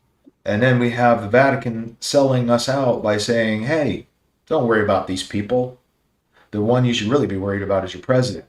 The people you should really be worried about is white people." It sounds like the new pope wants to echo the fucking LGBTQ movement and these others, saying that the biggest danger is the whites. Well, I say, let's give them the Vatican. Let's go ahead and give them, you're not worried about it. Let's introduce the Muslims to the Vatican. Let them take That over. should be our next move. No, I mean, forcibly. If that's the way it's going to be, we don't need them anymore. Yeah. Why should we need absolutely. the governance of a religious governance that is a complete sellout to its people, to its adherents? So, yeah, let them have all the temples in your part of the world. That's ridiculous, though. I mean, I love Italy, and I love these parts of the world where shit's going on. I mean, it just makes me angry that we would have to listen to a pope say something like that when he should be telling us the truth. Right. It's interesting. There's I think I may have spoken before about the Nazbols or the Natbols, the nationalist Bolsheviks, which are kind of taking a stance of they're against the woke. They're against the leftism. They speak out really loudly against everything that's happening in the corruption of the West. And this is Alexander Dugin's movement, where he's like really fostering this sense that Russia is like a bulwark against the debauched West. And all they do is complain about the debauchery and the sickness of woke,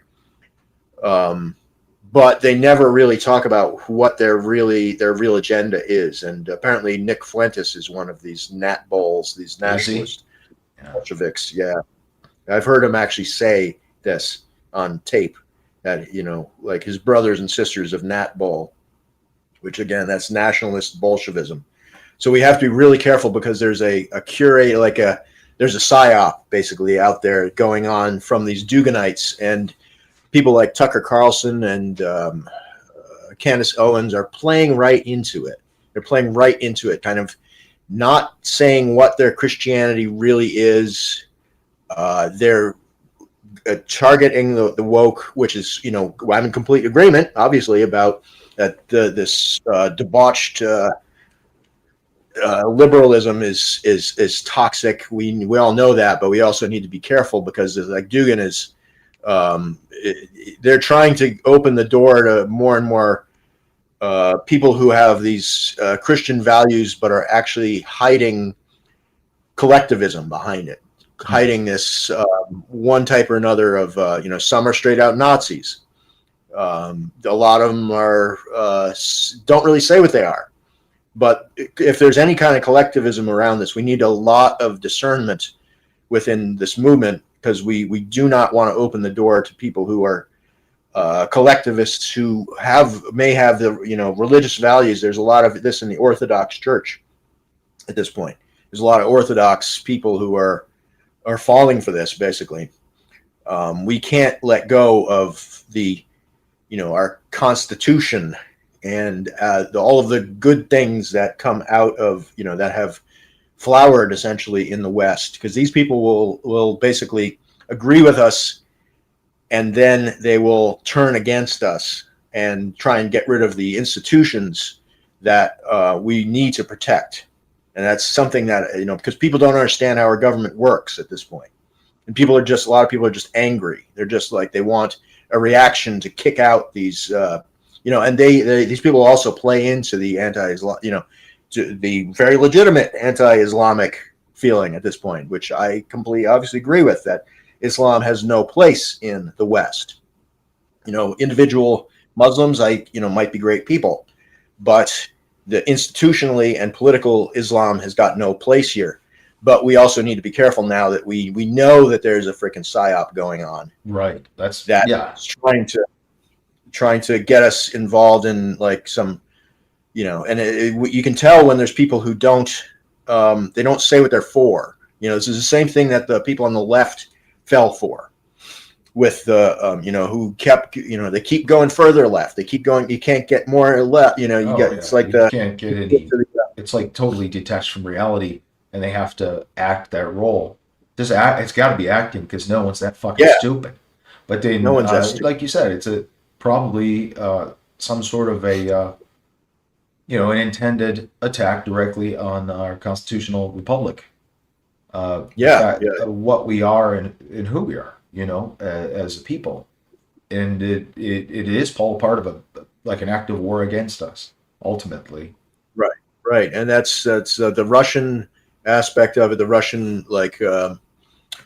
psyop is hardly ever called out at this point. And like some of the people I've heard call it out are like people like Trevor Loudon. Trevor Loudon is I don't know if you've heard of him. He used to do a lot of work with I think it was Glenn Beck, maybe. He talked a lot. He's not a very he's not somebody you can find on a lot of podcasts, but he's from New Zealand, but he'll talk about a lot about this. He's really calling this stuff out.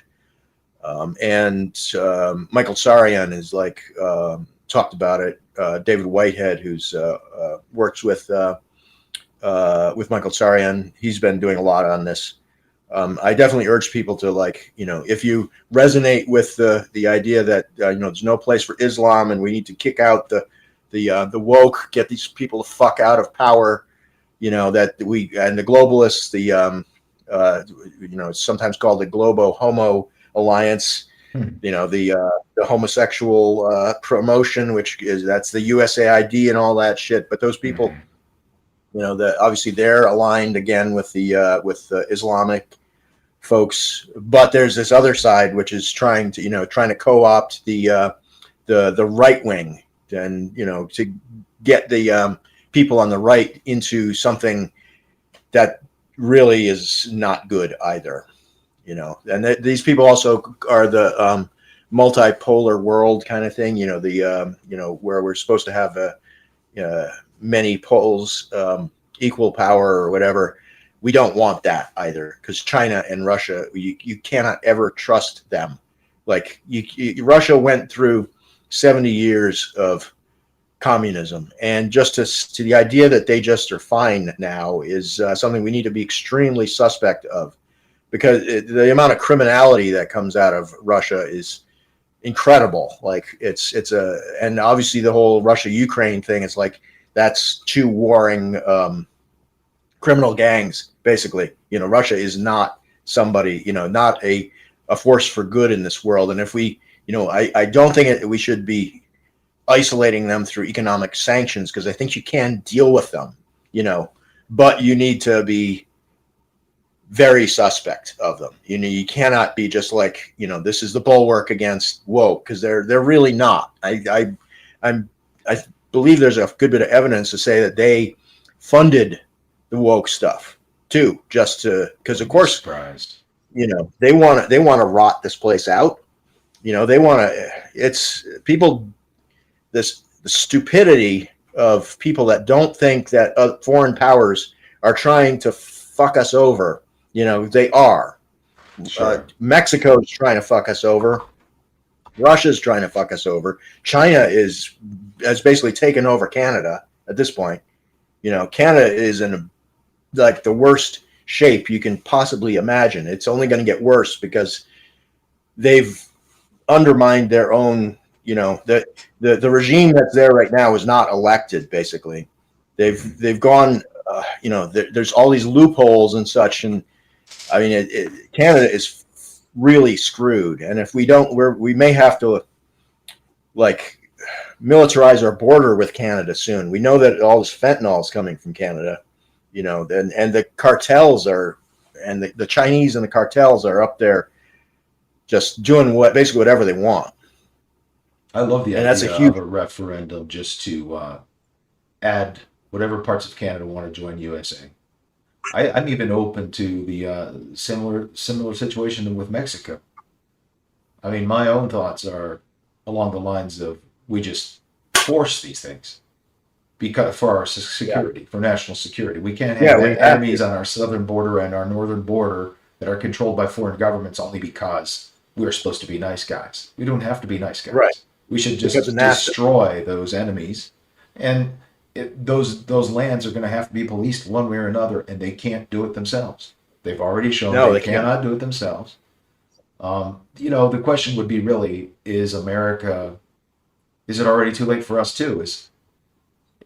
Is what we see, the resistance that we see being shown us by Trump and the current administration, is it just a horse and pony show? Is it just games playing toward the end, like just to keep us entertained and giving us the illusion that we have a chance against this, or is it real? And if it's real, then if it is real, then we should all be getting behind it, right?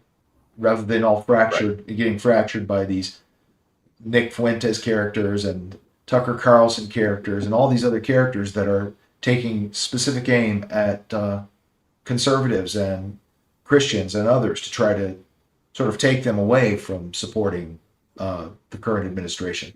And we don't have much time with this administration, very likely. No. So shouldn't we be actually hoping and praying that Trump will not only continue what he's doing, but do it everywhere? Keep on going, get as much done in the next couple of years as possible. Yeah, that seems to be what he's doing. He took out Maduro in Venezuela. He's doing what he can in Iran.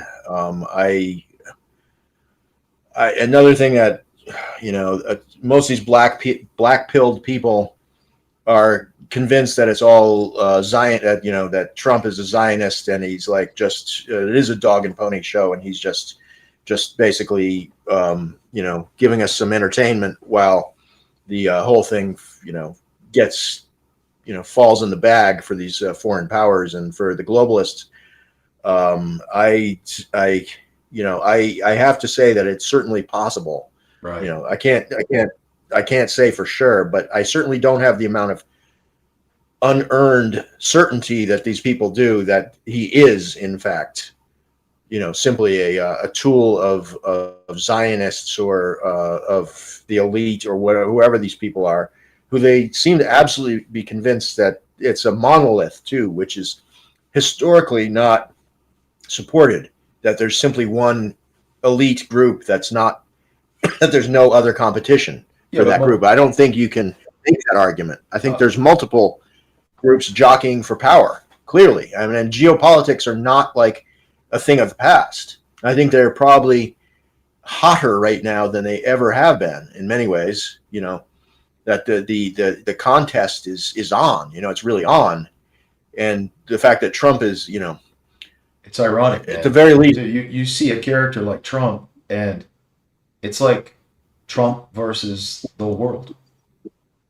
Yeah. And it really is like that. So it's hard to believe that this could actually be possible.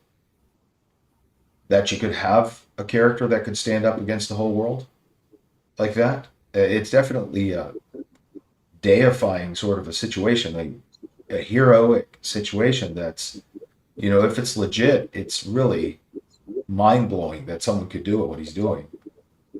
If it's just a play, well, I mean, why would you root against it? Why would we root against him? Only a fool, it seems to me. And a lot of the people who say the bad things about Trump were already saying it, and they couldn't see anything wrong with the last administration. So these people can already be discounted. Those people are full of shit. We don't need to consider what they have to say. So once we discount those, then we're just talking about the people who were loyal, and then were part of the movement and then fell off or have been convinced that it was fake and it was all a big hoax or a, Right. a mind game from Yeah. the beginning, a psyop. It's all just a psyop to accomplish what? I wonder if it's just a psyop, you know. Right. Right. Yeah, I have a good friend who keeps telling me that he thinks Trump is was put there because he's um, the perfect person to pull off that exact psyop. That the psyop is you have to have a controlled opposition to the elites, the whatever, and it's almost always these people have an outsized influence of Judaism in this. It's this recycled anti-Semitism that they don't understand exactly how old it is. That they're repeating the same shit that goes back to the protocols of the elders of Zion and all these, and it's always communists, basically communists and Nazis that are putting the shit out there. Not that there aren't plenty of crazy Jews out there, and Jews that are very much Jewish supremacists, and Netanyahu, like the whole what has gone on there. I don't think the Israeli people would put up with the militancy of Netanyahu if it weren't for the fact that their neighbors were insane. Mm-hmm. That the Palestinians were absolutely, you cannot work with them, and nobody else in the Arab world will take them in because they are run like a organized crime syndicate. Mm-hmm. The Palestinians are, and I'm sure there are many good people in Palestine who are absolutely horrified or don't understand exactly how corrupt their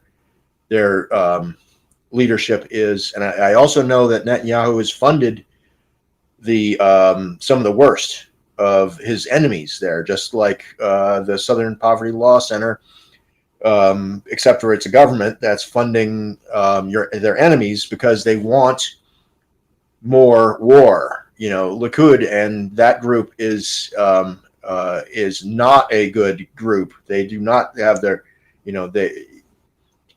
they're causing problems. And if anything, I mean, I've heard Susan Kokinda, the woman from Promethean Action, say that what Trump is doing is actually um, undermining Netanyahu's constant war idea. He's actually trying to resolve things, which is the last thing that Netanyahu really wants.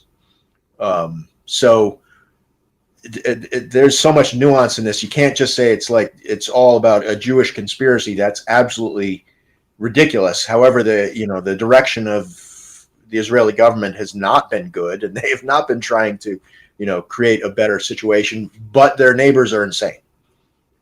All those things can be true. It doesn't. We don't need to find one bad guy here. There's a lot of them. There's the whole situation has gone crazy. Yeah, but Over the course of. well, I mean, just to mention this briefly, when it comes between, let's say, the Zionists or just the Jews and Islamists, um, one of those two groups I could have as my neighbors and live without fear, Yes. being a white man myself, right? But the other one I can't. So Yeah. that's all I need to make my decision. These other people can argue all they want about how evil is one and how they see the other one as the side of good. They can do that all day. All day long. But Right. yeah, the fact is that they're not safe to be around.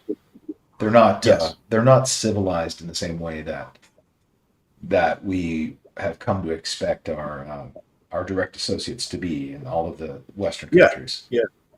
And the Jewish relationship with the West is thousands of years old. I mean, there's been Jews living in England for ever, and Scotland was. There's a good reason to believe that Scotland was Jewish at one point, which is something that not many people talk about. Yeah, that's Um, true. and I mean, Jews didn't have it necessarily very good in Europe, but it took centuries essentially before the Jews became more a part of mainstream society in the West, but it happened over the course of hundreds and hundreds of years, and it happened, and they become integrated into Western society in a way that's pretty seamless. There, of course, there's a few crazy ones here and there. The Chabad, the Leibovich people are I wouldn't want to have anything to do with them, honestly, but they're not they're not a danger to have as your neighbors. As you said, these people are not in any way dangerous. They're not dangerous. The westernized Jews, the ones that were in Germany and other places around, cultured society, were always some of the most cultured contributors to society. That's a direct opposite to what we see from Islamists. I don't care what they say. And Islam was one of the earliest enemies of the United States and continues to be one of the enemies of the West. There's a reason that we had crusades against them, and there's a reason that their culture is a danger. And even one of the first attacks on the early union of North America had to do with pirates being, Islam pirates attacking for no reason other than their religion. Yep. So that gives them license to attack and do whatever they want to everyone else. That is an insane religion that needs to be done away with. One way or another, it needs to be done away. It needs to be put away. Right.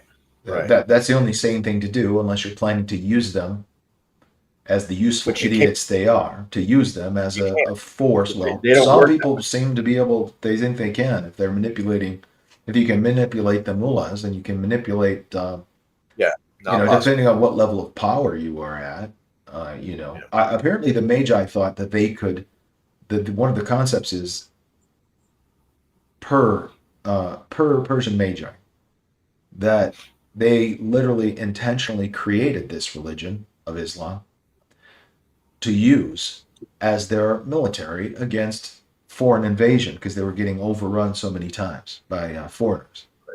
So the idea was that, but he claims that the Persians that were the long-term old world Persians would reject it when it came to Persia. It was supposed to be created to destabilize their enemies. So we put it over there in a place far away and destabilize those regions and make them primitive and idiotic. Yep. And then, unfortunately, though, when they did come over, they were accepted and gained ground. And so this was supposed to be one of the biggest errors that was made by these Persian Magi at the time. They also supposedly created Christianity. According to them, they created Christianity as well. Now, that one seems to be able to get along most places wherever you go. Christians seem to be able to get along, Right. So there's the difference. Yeah. Well, one thing too, just on that same topic, is not a lot of people know that the Frankists, there were Jewish groups that were insane, that were cults, that were incredibly corrupted, and they got run out of town by other Jews. So what the Islamic people can't do, they can't seem to get control of their own fundamentalist crazies. They can't do it anywhere, it seems. I don't know, maybe Saudi Arabia, I don't know. Like, I wouldn't trust them to not be influenced by it. I think they're basically controlled by it. But the Jews have put it down over and over again. And it keeps coming up. Well, I don't within know. Jewish it goes both ways. Speaking of Jews and getting run out of town, and what I was telling you earlier about the coalition between the pharaohs and the Medjay, okay?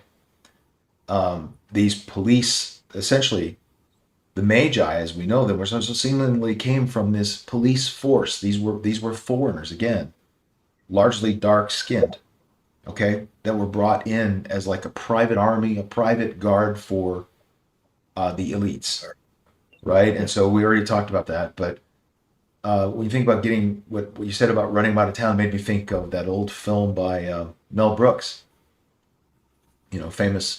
famously Jewish filmmaker, where the Blazing Saddles, and everybody was like, the guy's standing up on top of the roof looking, waiting for the sheriff to come, and he's like, the sheriff is a, and then you can't hear what he says, and like 3-4 times he's trying to say, the sheriff is a, and it's some black dude shows up, What the fuck? He's got the star on his chest.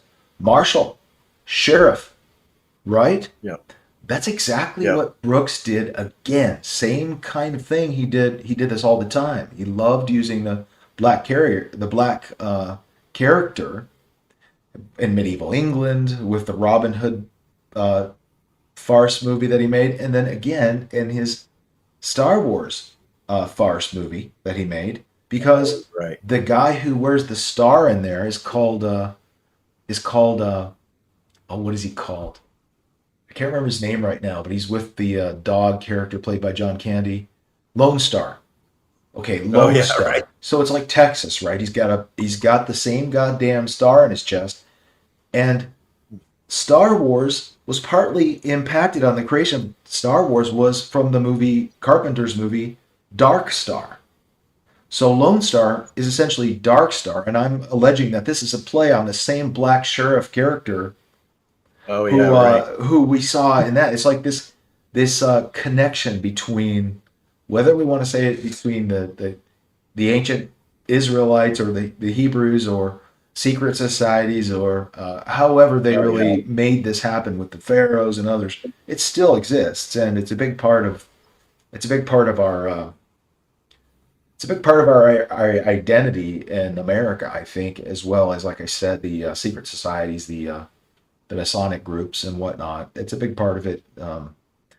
Those who serve in warfare on our behalf earn their place. They Hmm. earned a place. That's what earned them the placement. It wasn't slavery. It was the willingness to stand and fight and be counted as Americans. So you notice whenever American blacks are threatened by outside forces, all of a sudden they're proud to be American, and they will stand up against these other foreigners and they'll say something about it. But not the ones that Right. are co-opted with these stupid these No, the stupid BLM programs that they're crap. running on us now. They're running the same things on these guys, but as far as I'm concerned, the ones who are military, I mean, I had high respect for a number of black people when I was in the military, and a lot of them were Navy SEALs. You know, Hmm. who else are you going to look up to? And Right. some of the most decorated officers. But back then, that seemed to be before, back when I was there, it seemed to be way, way before the liberal push that we see now, and having Right. like selecting homosexual or other types of generals and leaders. Right. It's a, I have no idea how they got to that point, but we need to go right back the other way and fix it. Oh my God. Definitely. Yeah. No. That you can't go.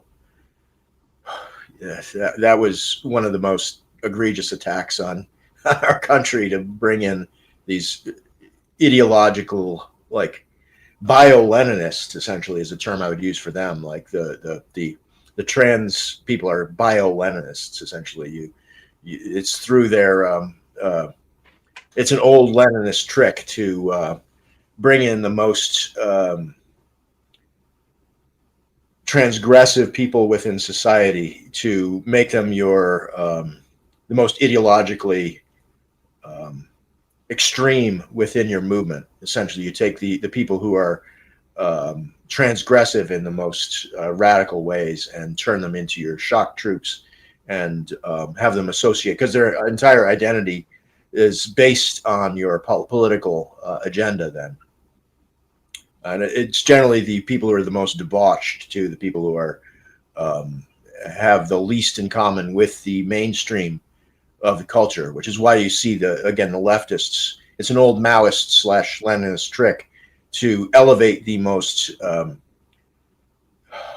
the people who are literally the criminal by nature, essentially, by their desires, and their lifestyle is essentially criminal. So bringing those people into the military and then elevating them is like, it's suicide, Well, dude, essentially. I saw a lot of people like that in the military that came in the military, and they had trouble, but eventually, a lot of the times, they're capable of change. People are capable of changing, and when Right. they chose that path, they transformed and excelled.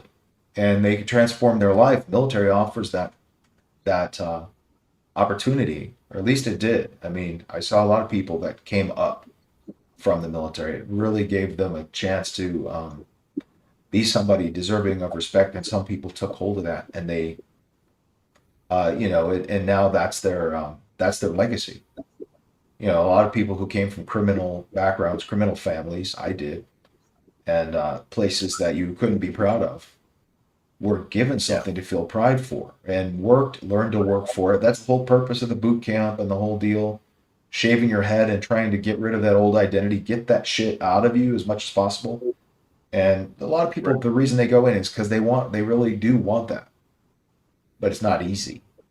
It Yeah. definitely isn't easy. And a lot of these people, they get in trouble tons of times, and they get sent back. You can't advance if you're not following all the rules. A lot of rules like that in the military is beneficial.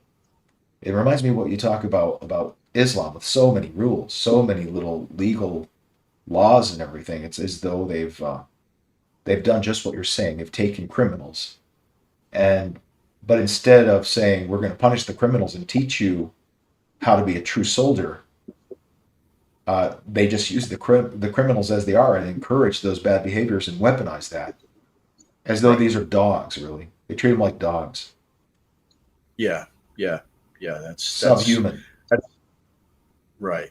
That's how Marxism, I mean, well, Leninism works.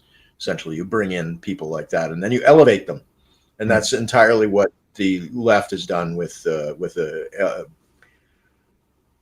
all of the again the homosexual, elevating the things that are there shouldn't be, they shouldn't be criminalized, but it should be clear that there's things that these things are generally a product of problematic upbringing, to say the least. We can't necessarily blame parents, but there's generally something that happens that causes children to go in that direction, and certainly the direction of wanting to be the other sex. Literally, that's something that's Yeah, not to be elevated, or considered to be anything other than a form of mental illness. yeah, And I'm with you the there.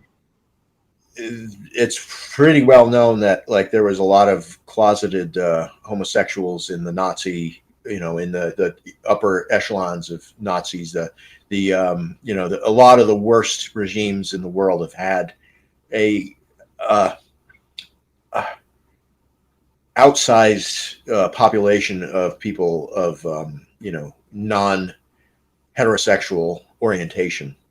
It Sure. does, there's that's fairly well documented. These people Um, love to play dress up. They certainly do love to dress up, and that's a part of it. And that whole Nazi regalia is quite famous within the homosexual community, and right. apparently Yeah. very attractive for them. It's so attractive that the people that take up the Nazi behaviors in modern times spend all their time calling their enemies Nazis, while they actually practice Yeah. action that is actually most closest uh, Yeah. Yeah. to The what they're incredible complaining intolerance. about, right? Yeah. Yeah. I Yeah. think we have That's to call it, brother. It's been a good talk. yeah. We're about almost an hour We are overtime. right. Remember, we promised we Yep. were going to keep it down to what, an hour to 2 hours max. Yeah. Yeah. Yeah. We're past that. So So hey, thank you for your time. Um, yeah. Look forward to Yeah. My talking to pleasure. you again, my friend. Excellent. All right. Sounds good. Bye bye. Thanks.